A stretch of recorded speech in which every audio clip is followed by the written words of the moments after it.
Hey guys, welcome back to Author Journey. My name's CJ Anaya, and this is part 2 of the do's and don'ts of writing romance. Right now, we're going to go over the do's, okay? There are 3 things you absolutely need to do in your romance novel when writing a romance novel to make sure that it ends up being something that's fulfilling, something that will really hit that note with your readers.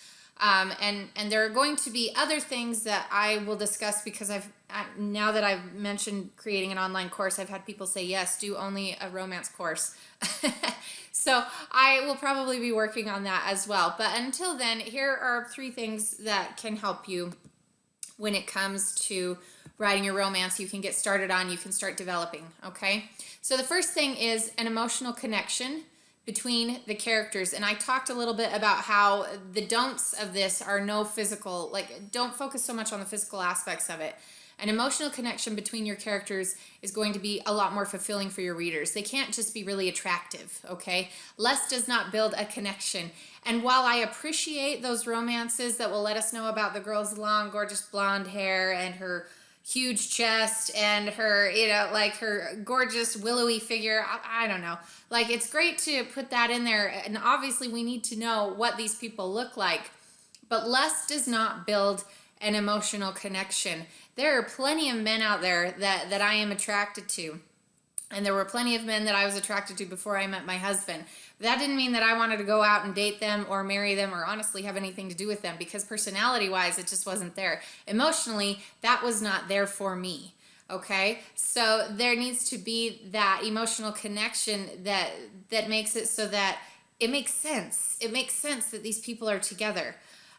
They require interaction and they require time. So you cannot build an emotional connection with a person with insta-love. And I see it so often when there is insta-love within a story, it causes a problem. Now, there can be insta-attraction, and there's nothing wrong with that because obviously that attraction and chemistry needs to be there. But when it comes to a connection, an emotional connection that makes you want to learn more about this person, that's going to take time to develop, because everybody's coming in with their own baggage. So anyone who wants to write romance really just needs to look at life in general. Writing a romance novel is just like navigating a hellish dating scene. And I think we've all been there and we know what that is like. So, when it comes to like, trying to do dating sites and you're trying to get to know people, it's obviously, for some people, it's a turnoff when immediately, you start to chat with someone and they send you a picture of them in their underwear or something like that. Like, that's not... some people are down with that. That's fine. Again, know your audience. But for the most part, for hardcore romance readers, this is not what they want. They want the emotional connection. Okay, so there also needs to be an emotional connection for the reader. And if they don't feel connected to these characters and to what is building between these characters, it's not going to work. They need to see the strengths and the weaknesses of what is happening here. No one can relate to a perfect person. So there needs to be a compelling reason for your couple to be together. And if these 2 people are way too perfect and just like cookie cutter type of people, like it's not going to translate well. It's not going to relate or touch other people and help them feel like they have anything even remotely... I guess, what am I trying to say here? Like, they don't have anything in common with these people, so their romance story is not going to matter to them. So if you can manage this emotional connection and let it grow and build between people, have these, conversations, these deep conversations where they're getting to know each other on a very important level, it's going to help that whole love in a vacuum thing, readers actually caring about each other, these cliche characters and plots that we see all the time, but there's never really any depth or substance there. That's going to help. And just one more thing that I really want to focus on. I think we all know that in our personal lives, when we have gone the way of, oh my gosh, physically I'm so into you, and jumped on that right away, instead of building that friendship and building that emotional growth, like the relationship has not necessarily had any kind of foundation. And so in real life, that it also holds true. If there's no emotional connection and there's no growth with each other that way, and it's all physical and it's all lust, then there's no foundation for the relationship and it just busts apart over and over again. I see that in real life. I see that in books. So try to take a page out of that and do what you can to build that connection. Okay, number 2 is need fulfillment. And this goes back again to what does the character need, okay? The deeper the need, the deeper the connection. So figure out what your character needs in a significant other. And this is going to help you with the love vacuum. It's going to help you with weak sources of conflict. It's going to help you again with those cliche characters and no foundations for love, okay? Because if this character is able to fulfill this need in this person, that's also building an emotional connection and an attachment, you know, because suddenly this character is grabbing their attention and grabbing your attention. So this is very important. A unique connection. The couple is something to each other that no one else is or can be. If the connection isn't unique, it will lack impact. It's not going to satisfy your readers. And this is why their connection has to go beyond love at first sight or beyond instant attraction or beyond infatuation or physical pleasure.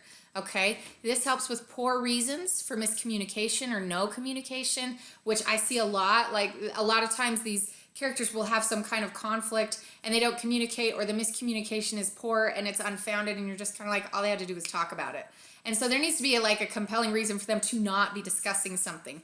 Like there has to be a unique connection, and then some kind of, you know, betrayal or something that goes so deep because of that unique connection that they can't even resolve it until towards the end.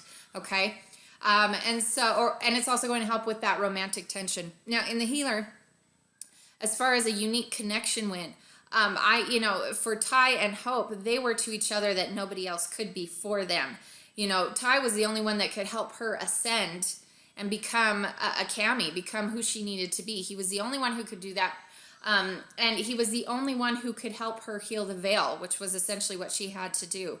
And for her, she was the only one that could heal his heart, which had been tainted and blackened through a series of really awful choices he had made. And so for each other, that they were the only, you know, ones who could do that for each other.